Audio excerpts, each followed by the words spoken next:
Hi, welcome back to Female Founder World. It's your host, Jasmine. I'm also the facilitator of all of the Female Founder World workshops and the creator of a skincare business called The Buff. Today's interview is with the co-founder and CEO of Sugarbreak, Scarlett Leong. But before I get into the interview, I just want to tell you about a little giveaway that we're doing. This month, if you leave a review of the Female Founder World podcast on Spotify or Apple or wherever you listen to podcasts, and take a screenshot, send it to us over DM on Instagram at Female Founder World, and I'll send you back a link with a special code so that you can get access to the full on-demand library of past Female Founder World workshops. So that is this awesome, really in-depth workshop on how to create a beauty brand and work with a chemist or a formulator, how to raise money, including how to put together your pitch deck. There's a workshop on how to build your professional network. There's a ton of good stuff in there, and this is the easiest way to get access. So take a screenshot of that review and send it to us at Female Founder World on Instagram. Okie doke, let's get into the episode. Scarlett, welcome to the show. It's great to have you. It's great to be here. I love to just kind of kick things off by letting the founders that we speak to just introduce their business and what they're working on in their own words. Hi, I'm Scarlett. I'm the CEO and co-founder of Sugarbreak. Sugarbreak is a line of natural products to help you take back control of your relationship with sugar. So 1 to 2 Americans are pre-diabetic or diabetic. Most of them don't know. And those who do know say that blood sugar is really difficult to manage and there aren't a lot of options out there. So, me and my co-founders created Sugarbreak because we wanted to make it really easy for people to manage their blood sugar, whether it be consuming it, so eating sugar, all the way to, managing it within your system on a daily basis. Cool. And what does that look like in a really tangible sense? If someone went to your website, let's say people listening aren't super familiar with what you're doing, what would they find to buy? Yeah, so our bestseller is called Resist, and it's a functional Listerine strip. You would take it just like normal breast strip, and it blocks the taste of sweet. So if you put it on your tongue, it dissolves immediately, and you put a pack of white sugar in your mouth, it would feel like sand in your mouth. So you wouldn't be able to taste the sweetness at all, but if you had a burger, it would taste exactly the same. Oh, interesting. And it lasts for up to an hour. I'm actually remembering now. So before we started recording, we were talking about Scarlett and I were at the same holiday event last year. And were you guys in the gift bags at the BBG? Yes, we were. Yes. Okay. Maybe that's where I saw you in the gift bag. And then I've reached out to you now to chat on the pod. Well, I'm glad that we were in the gift bag and we made this connection. Okay. So I want to back up a little bit and kind of go to the beginning of this story and learn what you were doing before you started Sugarbreak. So immediately before Sugarbreak, I had a fertility business. I was part of the founding team. The idea was to turn the sort of healthcare model on its head and put women first. So, great service, amazing physicians were sort of baseline. It was about the customer service and really treating women during a time where, they don't get a lot of information, they're feeling vulnerable, the best sort of experience that they could have. The company was called Trellis. And, through that, I really learned how creating a startup, you can move really quickly and impact a lot of people's lives for the better, outside of a traditional healthcare system. And admittedly, I never ever thought I was going to be an entrepreneur. I started my career at very large companies. I worked for Deloitte, L'Oreal, Philip Morris, All Saints. And I come from a very entrepreneurial background. My family is from Hong Kong. Everyone's an entrepreneur. And I actually saw that and how, they didn't enjoy what they were doing. It was all about making money. It was all consuming. And so I thought entrepreneurship was definitely the last thing I would ever do with my life. But now that I've actually done it, it feels so natural that I can't imagine doing anything else. And I want to talk about obviously Sugarbreak and everything that you guys are creating, but I am really interested. So I just did like a quick Google while you were talking then and to learn like about Trellis. And I saw that they closed in 2019. What did that teach you being a part of I guess like a failed startup? Like what lessons came from that? I think, I think the biggest lesson was making sure that you were aligned with investors and what the goals Mm, of the business were. Unfortunately, the investors that I had decided that they didn't want to be in the fertility business, even though they were my only investor and they owned the largest fertility network in North America, which was another 110 clinics that they also exited from afterwards. okay. Oh, wow. Okay. That's devastating. That must have It been was really difficult. devastating, and Yeah. it came as a shock overnight. Okay. All right. Let's move on. Let's talk about business. No, but it was a great lesson because I have so much learnings from that. I met great Yeah. people. I knew that I could start a business really quickly and get it up and running within a short period of time. And it made me a lot more thoughtful when it came to starting Sugarbreak. And we mentioned the party that we were at, and I have Hmm. amazing investors now who are super mission aligned and really supportive, and that has made a huge difference. Could you just shout out a couple of those investors if you can? Because I think that this is something that people talk about a lot, how important investors are. And I don't think Yes. that like necessarily folks who are like early on in this process understand how much control they can have as your business grows. So if you have good investors, Absolutely. give them a shout out. Yes. So we met at the BBG party. Nisha and Susan, they're incredible. They have a focus on investing in female founders, and they've been so supportive throughout my journey. And they really understand how it feels like to be a female founder, which is unique Hmm. in its challenges, and they're supportive in that way. Um, Stephen DeBerry from Bronze Investments. He's based on the West Coast, and his firm only invests in companies that are to elevate the quality of life of those in East Side communities, so that are, you know, predominantly um, communities of color and marginalized communities. So he's doing a lot in that space and has been also really supportive as we try to fulfill our mission. And Skagen sort of out of the UK, and they both only invest in B Corps. When you kind of were leaving Trellis and that was all shutting down, did you immediately know what you wanted to create next, or did you like have to take a year break and decompress from that situation? So I had met my co-founders prior to that, and at that point they only had the strip as an idea, Hmm. and I had tried it, and I just wanted to help them. I just love seeing, um, you know, other products in the space. I want to help people build businesses. I love that part of entrepreneurship. So I was just, giving them ideas, helping them out for fun on the side. And so, they knew that they wanted me as a co-founder, but I still had my own company to run at that time. So it sort of all worked out.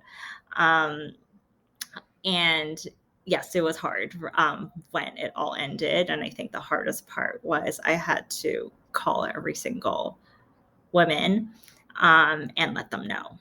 Mm. And I was for sure I was like bracing myself to be yelled at, and someone for women to tell me like, that's why you don't put something as important like that in a startup. But Hmm. overwhelmingly, every single woman who I called told me that I changed their life. And they were like, I told all my friends about you and what you've done, and what are they going to do now? So as heartbreaking as that was, that really, gave me that conviction that, my next business had to be mission focused. It had to help people improve their lives. And this time, I'm going to get the right support and try to help even more people. And that's why, Sugarbreak's mission around sugar is so important to me, because it impacts so many people. I mean, in the US alone, it's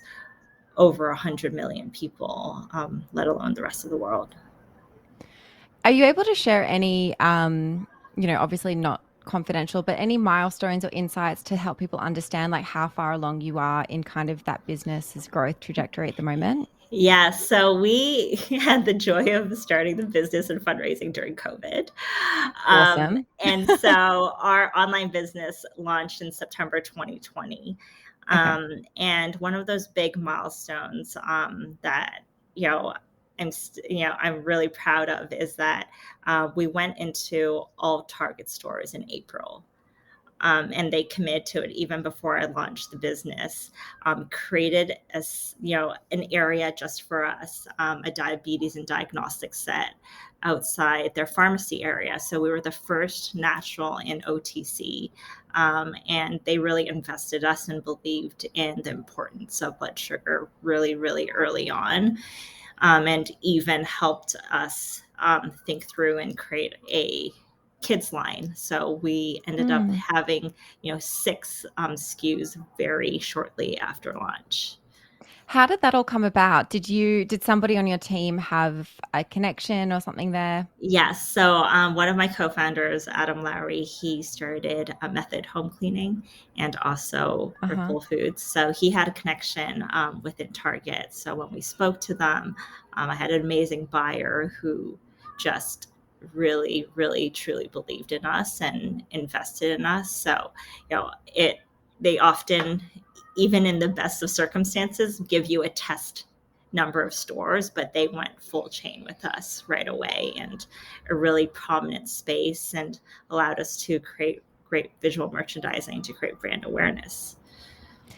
Something that I've been thinking about a lot lately is when I would have these conversations with newer brands, maybe like 4 or 5 years ago, everyone was launching direct to consumer. It was all e-com, and now there seems to be a really big shift towards trying to partner or like launch with one of the big retailers, like a Target, or if you're a beauty brand like Sephora, and kind of get on those shelves rather than focusing on e-com. What do you think is driving that shift? I think people are learning that customers buy wherever it's convenient for them. And there are Mm-hmm. certain retailers like a Target or a Sephora that have become discovery areas of discovery. And they also provide credibility, because as more and more businesses go online, it's harder and harder to differentiate yourselves. I also think that, the changes in privacy in the release of iOS 14 has made a huge difference. For those listeners who aren't in this space, now you notice your phone, if you have an iPhone, will ask you whether or not you can release some of your data to publicly. And this, for an online business, is really key, because that helps us decide, who we should target our advertising to. And without that information, it's sort of, a shot in the dark. So maybe you've noticed that you're getting, ads sent to you that have nothing to do with your interests. And that's because of these changes. Interesting. Yeah, I think that's such an important. It's like one thing to launch a DTC company in 2014 when attention was cheap online, but now attention is expensive. Yeah. So when you launch into somewhere like Target, like what kind of things were you doing as a business to support that launch? Because obviously, yes, like Target has their own built-in system. They have their own customers. It's a discovery strategy, but also retailers expect businesses to be driving eyeballs to their shelving. So how were you supporting that? What kind of tactics were you doing?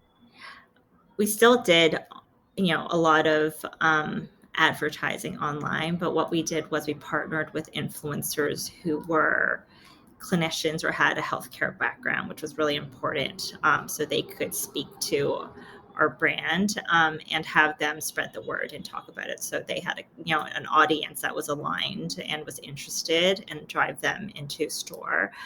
We also worked with moms groups because we had a kids line, and that was really important to us to have the stamp of approval from a lot of moms. We work with 8,000 moms to try our products before we decided to launch. And so having them and their word of mouth was very, very powerful. And we did some, not so traditional things. We released a Roblox game. I don't know if you're familiar with Roblox, but the average American child plays 2.5 hours of Roblox a day. And Wow. so we're like, how do we, sort of continue on this mission of, healthy eating and understanding the impact of sugar, and educate children in a way that is interesting to them. And so we created a set of mini games, and had that was Sugarbreak branded, and said to moms, like, here, you can have some free in-game coins to give to your kids, and have them enjoy learning more about better nutrition, to spread the word on our products. That's really clever. What's that actually? I have no idea how someone would go about doing a partnership like that or creating a game. Like, what actually is involved in setting something like that up? You find a bunch of developers. They're usually quite young. That's how they enjoy and understand how to code these Gotcha. video games. And then sort of give them like I work really closely with them, designing what the games would be, how they would, what the themes were, how the characters would look like, how the monsters would look like. Mm. So it was really, really fun for me and my marketing How team. interesting. And I also want to double click on the mums group and how you tapped into that community. What did that look like on a really like tactical and tangible level? Were you working with an agency to help find people? Were you like scrolling through Instagram? What did you do? Yeah, there are actually quite a few sort of organizations that are help you reach moms in a very sort of Hmm. organized way, so you can get feedback from them as well, and they facilitate sending it out to moms. And so we worked with a group called Moms Meet, and they've been really, really helpful. Cool. Interesting. And you obviously like pay a fee to that group or whatever to be a part of it and go Yeah. from there. Okay. Awesome. And that's called Mums Meet. Yeah. But a big part of it Interesting. is having our product sent out to all these moms, and having them handle the logistics of that was great. I bet. Oh my God, influencer programs can be an absolute nightmare, logistical nightmare. Okay, awesome. So I want to also like understand what, for you personally and in your day-to-day kind of life, how is it different now that you're the CEO, I think is your title, right, Yes. at Sugarbreak? So you're the CEO and co-founder of this quickly growing company versus back when you were working for like a Deloitte or somewhere like that. Like, what does your day look like and what does it feel like as well as you're going about those tasks? It's a lot less structured. It's definitely Mm. based on whatever is most pressing, that comes up during the day. It's a lot of trying to split my time between doing actual work, meeting with potential partners, meeting with retailers, meeting with my team.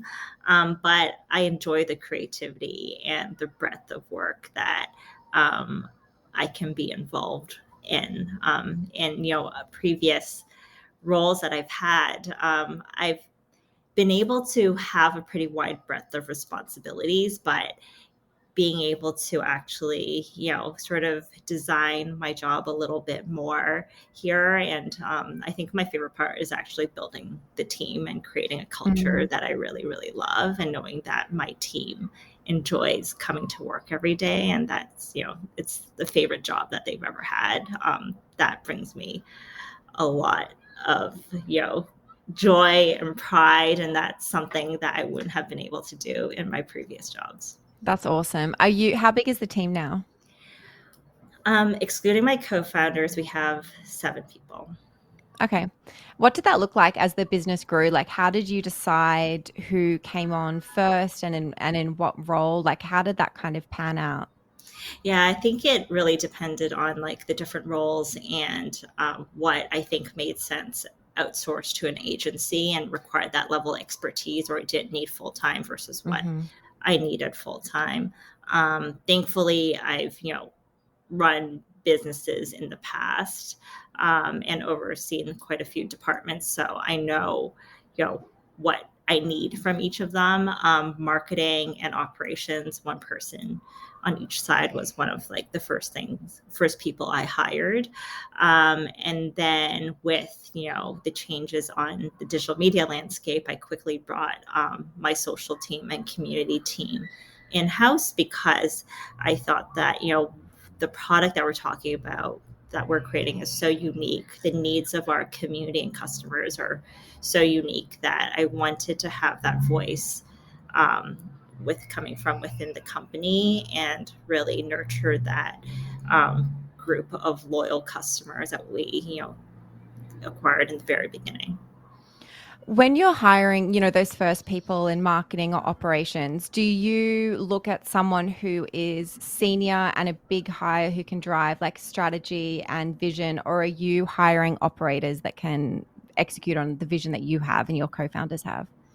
Operators. And I Mm-hmm. think it goes back to my experience because I've managed all these different departments before. So I know how to at least set the vision and what sort of direction to give at a high level. Had I not done this before, I would probably need to hire someone senior to even be able to figure out what an operator would look like and what skills they Yes. would need. Yeah. And the team that I hired, they're all very driven. They really believe in the mission.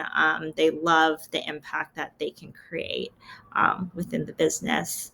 And a big part, going back to culture, it's a cultural fit as well. Something that I feel like, people who are in this kind of early stage where they are trying to grow their business, they probably have a lot of contractors and freelancers kind of within their network that they're leaning on. How do you decide that A, it's like the right time? Well, it's the right time for you as a founder to bring someone on in a full-time capacity and also that you can afford it versus continuing to work with people in like this ad hoc informal way. Like, what are some of the things people should kind of be thinking about when they're making that decision about like a full-time hire? Yeah, to be honest, I don't have that many contractors that are, solo that are working for us on a part-time basis. I Mm-hmm. either have agencies who have expertise in the space, like in digital media or in finance, or I have someone in-house. Um, I don't really have anything in No, that's all between. good. Yeah. I'm just like, the reason why I asked that question is I feel like we see with a lot of, and these are like big companies now, like Glossier just laying off 80 staff, a third of their team, and Peloton having a huge layoff. And like, how do you build your team in a way that is sustainable? Is I guess what I'm trying to like understand. And how do you think about it?